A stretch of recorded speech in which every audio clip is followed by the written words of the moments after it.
Wan Asma, diriwayatkan dari Sayyidah Asma. Diriwayatkan dari Sayyidah Asma radhiyallahu ta'ala. Sayyidah Asma meriwayatkan Sayyidah Asma binti Abi Bakar, saudarinya Siti Aisyah radhiyallahu ta'ala anha. Qalat, beliau berkata, qala li Rasulullah, suatu ketika Nabi Muhammad berkata padaku, la tuki fayuki Allahu alaiki. La tuki. Asma, jangan nyimpen-nyimpen ya. Kalau kau biasa nyimpen, nanti Allah juga nyimpen-nyimpen untukmu. Maksudnya nggak dikasih buat kamu. Semakin kau pelit, maka Allah pun tidak akan bermurah-murah kepadamu, karena engkau yang memulai dengan kepelitan itu. Wa fi riwayatin, dalam riwayat lain adalah anfiqi wangfiqi wandikhi. Anfiqi wa anfiqi wa andihi, maknanya sama. Anfiqi, berinfaklah. Wa anfihi, dan berikanlah. Wa antihi, dan curahkan hartamu untuk kebaikan. Wala tukhsi fayuhsillahu alaika. Jangan hitung-hitungan kalau di saat memberi, nanti Allah hitung-hitungan juga. Allah memberikan kepada kita tanpa hitung-hitungan. Lah kalau kita memberikan hitungan, oh kemarin sudah. Kalau main pakai sudah, toh Allah tidak kasih lagi kepadamu. Karena apa? Kamu sudah dikasih kemarin. Lah kok sekarang minta lagi? Oh, saya sudah kasih kamu. Kalau Allah ngomong gitu gimana yuk? Pusinglah kita. Makanya kalau kamu biasa hitung-hitungan, nanti lihat, mau hitung-hitungan dengan Allah, nggak mampu kita. Allah tidak pernah hitung-hitungan, lihat. Sampai dikatakan bahasanya, apa yang Allah berikan kepada kita, kebaikan Allah tidak bisa kita hitung. Biarpun kita ingin menghitung, nggak akan mampu kita.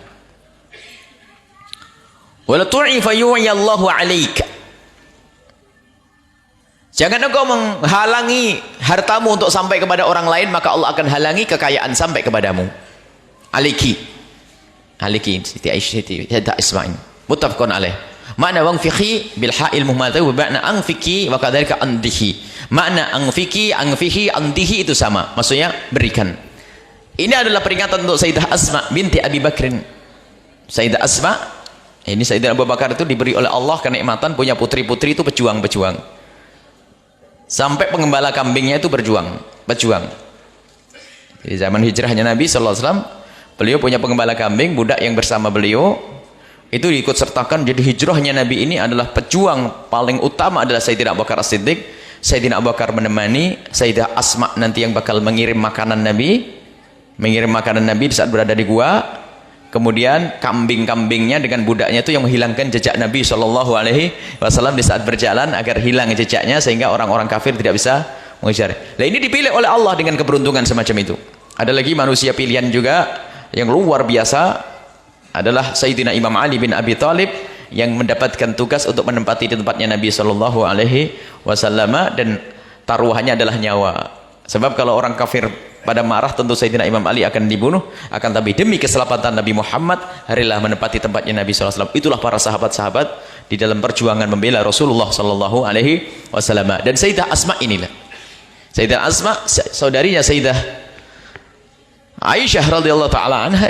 Beliau itu adalah mengirimi makanan Rasul SAW, mengirim makan. Asma dzatun nitaqain.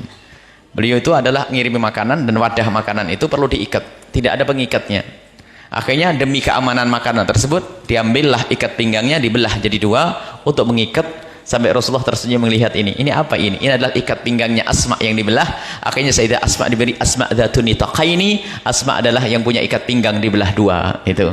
Dan ini digelari, disanjung oleh Rasul SAW. Sampai begitu perjuangan sahabat-sahabat Nabi bersama Rasulullah SAW. Apa nasihat Rasulullah untuk Sayyidah Asma? Berikanlah Asma, jangan kau tahan-tahan. Kalau kau nahan, Allah nahan. Kalau kau pelit, nanti Allah akan mengurangi rizkimu. Allah Maha Kasih, jangan hitung-hitungan dengan Allah. Ini pendidikan kedermawanan yang diajarkan oleh Rasulullah SAW kepada orang-orang dekat. Orang-orang dekat saja ini, yang lain tidak mampu mungkin. Yang lain ini orang-orang dekat, sehingga dia bicara Nabi adalah orang dekat. Sayyidah Asma, maka kalau ingin dekat dengan Nabi Muhammad, ya kita mengamalkan yang demikian ini. Dan nanti memang selalu kami sampaikan, ada memang aturan setelah itu dalam bersedekah, bukan gerutak-gerutuk tanpa ilmu. Niat sedekah pun harus dengan ilmu. Sedekah sunnah tentunya harus dahulukan adalah bayar zakatnya, bayar utangnya. Jangan terpesona dengan kalimat-kalimat yang sering digembar-gemborkan orang yang mengajak sedekah misalnya, tapi biarin sedekah dulu, nggak usah bayar zakat, sedekah dulu, jangan bayar utang. Ini masalah itu. Beresi utangmu dulu, karena membayar utang lebih gede pahalanya daripada sedekah itu sendiri, dan membayar zakat pahalanya lebih gede daripada sedekah itu sendiri. Bahkan membayar orang bersedekah yang punya utang jatuh tempo itu malah jadi maksiat, bukan jadi pahala. Mana ada pahala, mana ada kebaikan setelah itu. Jadi kalau utang Anda jatuh tempo, yes, jatuh tempo, nggak usah bersedekah. Jangan berpikir untuk bantu Al-Bahjah dan yang lainnya.